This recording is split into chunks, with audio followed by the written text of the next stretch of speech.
Aujourd'hui, je vous explique comment savoir quand faire vos semis, puis je vous montre ce que je sème en février.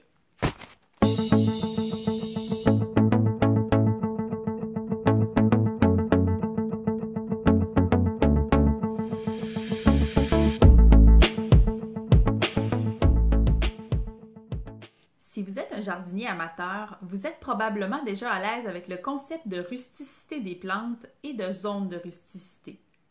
La rusticité d'une plante, c'est essentiellement sa capacité à survivre aux conditions climatiques à un endroit donné.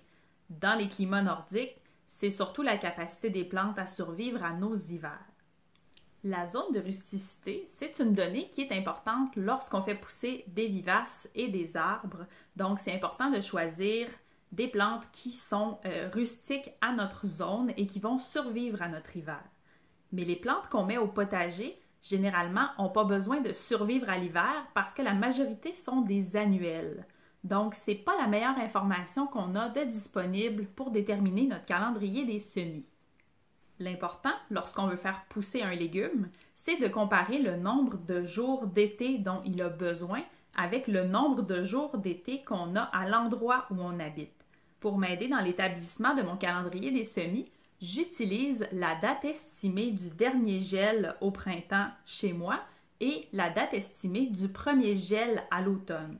Pour le Québec, vous pouvez trouver l'information sur la date de dernier gel et la date de premier gel estimée pour votre ville sur le site AgroMétéo. Je vais vous mettre le lien dans la description en bas. Par exemple, ici chez moi, la date estimée du dernier gel au printemps est le 18 mai et la date estimée du premier gel à l'automne est le 16 octobre. Ça me fait environ 150 jours d'été avec lesquels je peux travailler au potager. Quand on sait de combien de jours on dispose entre le dernier gel au printemps et le premier gel à l'automne, il faut ensuite tenir compte des caractéristiques des plantes qu'on veut faire pousser. Certaines plantes, comme les épinards par exemple, vont tolérer le froid et même le gel et on peut les planter plusieurs semaines avant la date du dernier gel au printemps. Par contre, c'est une plante qui n'aime pas la chaleur, qu'on aura du mal à faire pousser pendant les mois d'été.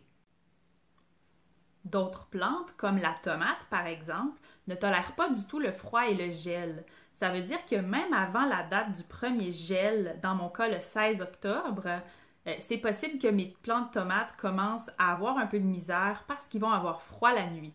Donc, c'est pas parce que j'ai 150 jours disponibles sans gel dans ma région que je peux faire pousser tous les légumes pendant 150 jours. Donc, ça ajoute un niveau de complexité à l'élaboration du calendrier. Il faut vraiment tenir compte des caractéristiques des légumes qu'on fait pousser. Alors, sachant qu'ici, la date du dernier gel au printemps est estimée autour du 18 mai, je peux déjà commencer à planifier les semis pour la saison 2021. Voici les 5 choses que je sème à l'intérieur au mois de février.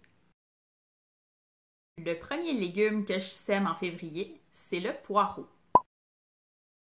Le poireau, c'est le légume parfait pour les potages d'automne, mais il faut le commencer très tôt au printemps parce qu'il va passer toute la saison au potager et on le récolte seulement à l'automne. Pour récolter de beaux gros poireaux, on va les transplanter au début mai, mais on voudrait avoir un beau semis qui a environ la circonférence d'un crayon. Cette année, je vais semer le poireau American Flag. Ça, c'est des semences qu'un voisin m'a données l'année dernière, donc je l'essaye. Mais le poireau American Flag est un poireau qui mature en 120 jours environ après la transplantation, donc qui va maturer très tard à l'automne. Je vous conseillerais un poireau comme le King Richard, qui a une date de maturation d'environ 75 jours après la transplantation. Donc, vous avez de meilleures chances d'avoir un beau poireau à pleine maturité au début de l'automne. Le deuxième légume que je sème en février, c'est les oignons. C'est le temps de faire le premier semis d'oignons, qui va passer entre 8 et 10 semaines à l'intérieur et qu'on va transplanter environ 4 semaines avant la date du dernier gel. Cette année, je fais pousser des oignons verts de la variété Parade. Pour en avoir une botte par semaine pendant tout l'été, je vais en semer une fois par mois de février à août. Le troisième légume que vous pouvez semer en février, c'est les piments forts. Les piments forts ont tendance à prendre plus de temps que les piments doux à maturer. C'est la raison pour laquelle je les démarre très tôt dans la maison, même si ça veut dire que je vais devoir les garder à l'intérieur longtemps et qu'ils vont prendre de la place. Plusieurs variétés de piments forts ont besoin de 75 et même parfois jusqu'à 100, 110, 120 jours de chaleur au potager après la transplantation pour faire des fruits. Malheureusement, avec les nuits qui rafraîchissent au mois d'août au Québec, on n'a souvent pas le temps de faire maturer les piments forts, ou en tout cas certains piments forts. Donc, la solution, c'est de les partir plus tôt à l'intérieur pour pouvoir transplanter un plan un petit peu plus établi et avoir la chance de récolter des piments forts à la fin de la saison. Cette année, j'ai semé des habaneros et des piments de Cayenne Red Amber de chez Johnny's. Je ne suis pas encore certaine que je vais les transplanter au potager. Je vais peut-être donner les plants parce que les enfants aiment ça aller cueillir eux-mêmes leurs légumes au potager. Donc, on n'est pas 100% sûr qu'on a envie d'avoir des piments forts directement dans le jardin. La quatrième chose que je sème en février, c'est les asperges. Il faut être quelqu'un de patient pour semer des asperges au potager parce que ça peut prendre de 3 à 5 ans avant de récolter ses premières asperges. Si on sème les graines d'asperges au printemps directement dans le jardin, elles vont semer quelque part en mai et elles vont pousser tout l'été sans problème.